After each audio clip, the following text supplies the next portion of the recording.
Upper Plains, late August 1874. While every settler scraped bare dirt around their cabins and called it done, one man was still digging, burying crushed charcoal 3 feet wide and 8 inches deep in a continuous ring around his home. His neighbors couldn't believe it. Charcoal was fuel, burned by the sack in winter. He was using 30 to 40 bushels of it, the output of 2 full cords of slow-burned wood, and tamping it into the ground with the back of an axe head. They called it wasteful. They told him he was burying heat and inviting snakes. Standard practice was simple: scrape the ground down to bare dirt, 10 to 15 feet wide, and fire had nothing to burn. His method was the opposite. He buried carbon. Then early September arrived. Brush measured under 6% moisture. Winds hit 25 miles per hour. Shortly after midnight, the brushfire reached the settlement.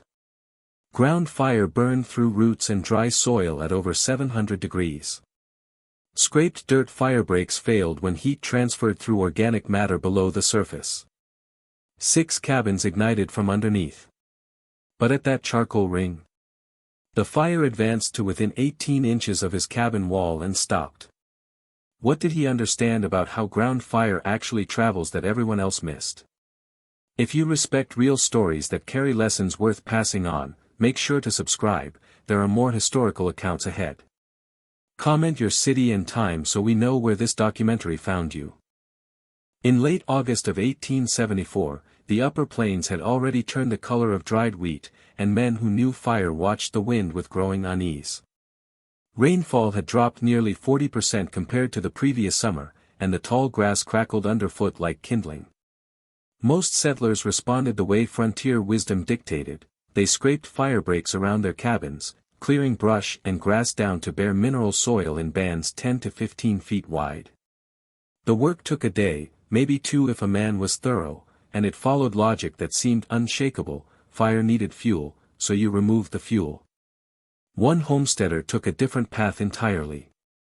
His cabin stood on marginal land, 18 by 22 feet of pine logs chinked with clay and topped with a sod roof that grew green in wet years and turned to straw in dry ones. He lacked money but not time, and in the weeks when other men finished their firebreaks and moved on to haying or fence repair, he was still working the perimeter of his property with a shovel and hoe. What he was doing made no sense to anyone who saw it. He was digging a trench 3 feet wide and 8 inches deep, then filling it with crushed charcoal mixed into the native soil, tamping it down with the back of an axe head until it sat firm and level with the surrounding ground. The charcoal itself represented weeks of labor before the digging even began.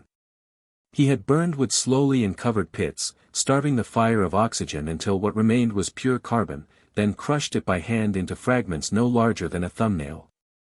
The total volume came to roughly 30 to 40 bushels, the equivalent of 2 full cords of wood reduced to ash and bone. In a region where fuel meant survival and every stick counted toward winter, the sight of a man burying that much charcoal struck neighbors as something between foolish and mad. They told him so directly. Charcoal was burned in stoves, not buried in dirt. One man asked if he planned to grow fire instead of fight it. Another said he was wasting heat and inviting snakes to nest in the porous ground. By early September, the condition of the land had worsened beyond what even cautious men expected. Brush and tall grass measured under 6% moisture content, dry enough to ignite from a spark or a carelessly tended cook fire. Winds came hard and regular, hitting 20 to 25 miles per hour most afternoons, and the air itself tasted of dust and distant smoke. Frontier fire records from that era document entire settlements lost in a single afternoon when conditions aligned wrong, and everyone within a 2-mile radius of the charcoal ring knew the stories. Within that radius stood 11 cabins, most built according to the same basic pattern: log walls, dirt floors, shake or sod roofs, and scraped firebreaks maintained once or twice a season. The firebreaks ranged from 12 to 20 feet wide, and none exceeded 24 inches of cleared soil depth. The assumption was simple and widely shared: if flames could not jump the gap, the cabin was safe. If fire came close enough to threaten that assumption, men would backburn, set controlled fires to eliminate fuel before the wildfire arrived. It was a method born of speed and necessity, and it had worked often enough to be trusted. The man with the charcoal trench had finished his work by the third week of September.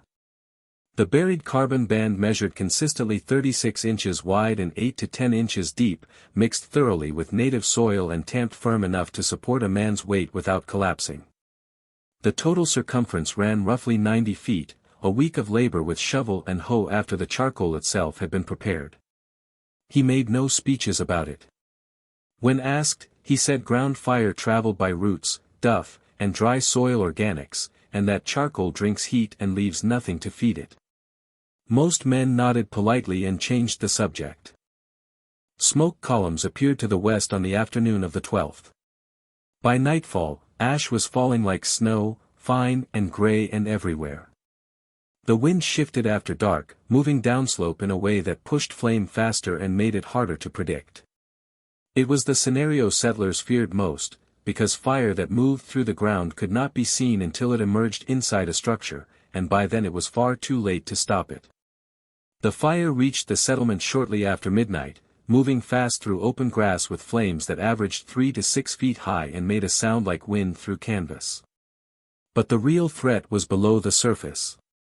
Ground fire burned hotter than what could be seen, smoldering through roots and dry loam at temperatures exceeding 700 degrees Fahrenheit, and it moved slower but deeper, following organic matter through soil that looked safe from above. The scraped dirt firebreaks failed within the first hour. Heat transferred through the organic material that remained beneath the cleared surface, material that had been compacted and dried all summer but never removed. In at least 6 cabins, fire emerged from below, igniting floor timbers or sill logs with no warning except the smell of scorched wood and a sudden glow between floorboards. In 2 cases, flames breached structures within 15 minutes of arrival. Families ran with what they could carry, and livestock scattered into darkness that offered no clear direction of safety. At the cabin surrounded by buried charcoal, the fire behaved differently. Surface flames crossed the perimeter briefly, consuming what little dried grass remained, then collapsed as they reached the carbon band. Ground fire slowed visibly as it entered the treated soil, then extinguished entirely within the charcoal zone. The buried carbon absorbed heat without sustaining combustion, its porous structure disrupting the transfer of thermal energy and eliminating the fuel continuity that ground fire required to advance. Where bare dirt still carried enough organic matter to conduct heat forward, charcoal did not.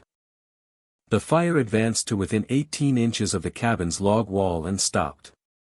The demarcation was sharp enough to measure by hand, a blackened line where flame had died against soil that would not carry it further. Inside, the structure remained intact.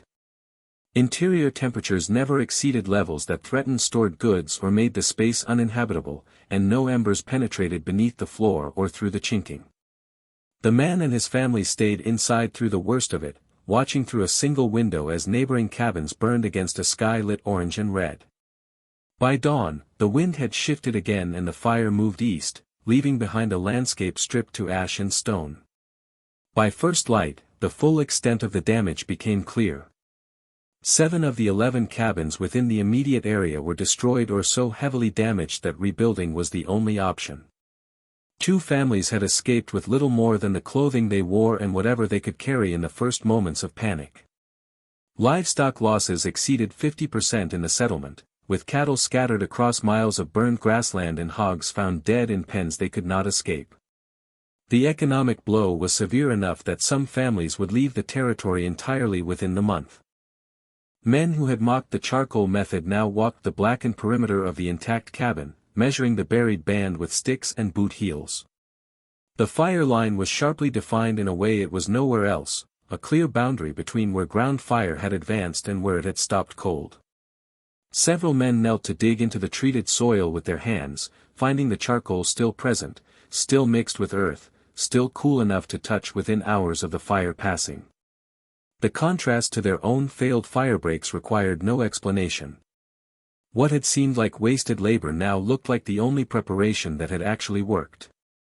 The man who had built the ring explained the method plainly and without pride. Burn wood slowly in covered pits to produce charcoal.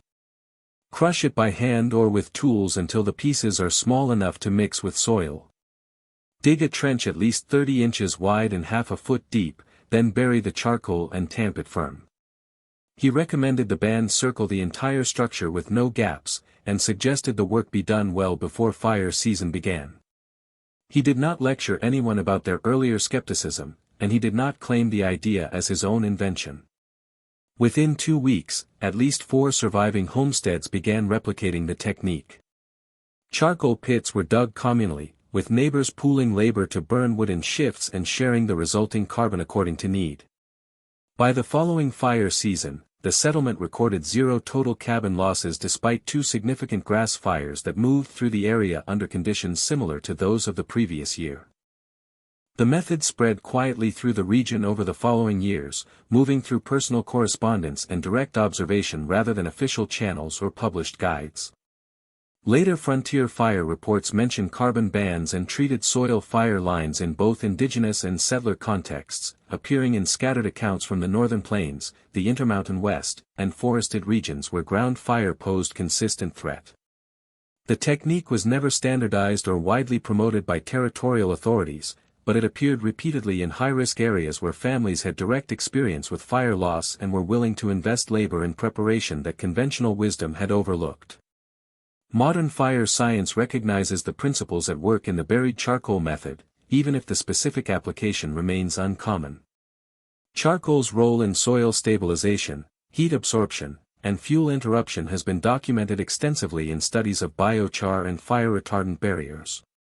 The porous carbon structure that made the method effective in 1874 operates according to the same thermodynamics understood today: low conductivity, minimal volatile content, and the disruption of heat transfer through oxygen-starved environments. What the settler on the upper plains understood through observation and borrowed knowledge, contemporary researchers have confirmed through controlled experimentation and measurement. The immediate vindication came not from credentials or authority but from results that could not be argued with. On the night the fire spread through the settlement, 1 cabin survived while others burned, and the difference was visible in the soil itself. What had been dismissed as wasteful labor became the method that families copied when they rebuilt, and the mockery that had accompanied the work in late summer turned to requests for instruction by early autumn. No formal recognition followed, no awards or published acknowledgments, but the technique was used and it worked, and that was the validation that mattered on ground where survival depended on being right when conditions turned worst. The lesson was plain and repeatable. Fire moved through fuel, and fuel included what lay beneath the surface. Removing visible brush was not enough if the soil itself could carry heat. Charcoal buried deep interrupted that transfer, and the time spent preparing it proved less costly than rebuilding from ash. On the frontier, survival often depended less on confidence or speed than on understanding how fire, soil, and patience actually worked.